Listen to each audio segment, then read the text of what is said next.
Thank you, Anne-Beate Sundheim, for those very kind words. And then, once again, Your Royal Highness, Minister, Excellencies, on behalf of the whole Norfund team, welcome to Norfund Conference 2022 again. It feels good, as was being said, to be physically together again. It has been tough to be working behind screens, being separated. And I'm very happy to see so many friends and supporters of Norfund assembled here today. By the numbers, we've much to celebrate now in 2022. After 25 years, we have invested now more than 27 billion NOK as we speak into our companies, and we invested in more than 1,000 companies in total right now. These companies provide more than 450,000 jobs and paid more than 17 billion NOK in 2021 alone. We've delivered positive financial returns over the last 25 years, about 8% annual returns in NOK and about 5% in local currencies. And delivering these returns enabled us last year to be investing 3 times as much as we received from the government in annual new funding. And this success has also enabled us to expand our footprint. As was mentioned by the Minister, we've been entrusted to manage the new Climate Investment Fund as of this year.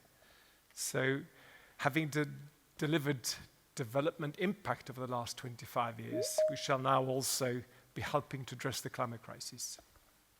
Yet, every day in our work, we are faced with challenges and dilemmas.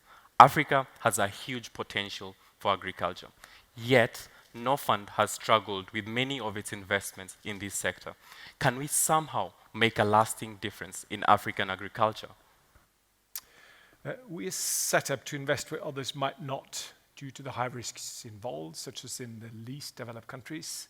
At the same time, we're supposed to be a minority investors to bring with us other investors for the remainder. So how do we do both?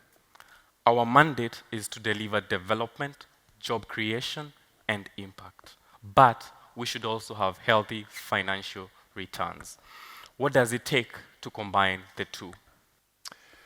These are some of the dilemmas we are facing and the tensions, the constant tensions we face. That's also what makes Donald's and my job and the whole Norfund team's job particularly interesting. It's not easy. There's no way we also can tackle these dilemmas without diverse organization with local presence and local offices. And I'm proud of the very strong team we have in Norfund. And I'm happy to let you know that beyond those of us you'll see on stage, you'll meet the rest of my team off stage later today. And as the Minister mentioned, we're here now for the full week, bringing the whole team together for the first time after 3 years. And also from all our 5 offices in Kenya, in Ghana, in South Africa, Costa Rica, and in Thailand. So, Donald, I mean, you've been working for Norfund now for more than 7 years, so I'm sort of the newcomer here. Yes, Tellef. In Norfund years, I'm the older one. Thank you. I remember the day that I started at Norfund. It was a bright Monday morning, around 20 degrees in Nairobi. That's what we call winter there. I was full of zeal and curiosity to make a difference. Taking a step back to reflect on the 25th anniversary of Norfund, I made the right choice. I have been part of a team that has been at the forefront of catalyzing employment across the African continent. And what skills do you draw upon in your position? Some of the skills I find most important in my position are having a good understanding of the local context. Second is patience. A lot of the time we are required to handhold entrepreneurs through demanding professionalization processes. And finally, ability to network. As you might know, your network is your net worth. Tellef, can you share a challenge or dilemma that you faced as the CEO of Norfund? Well, I mean, beyond all the dilemmas we face when making new investments, we also have a number of dilemmas with existing portfolio and our investee companies. And very often, the type of dilemma when it comes to should we stay or should we go.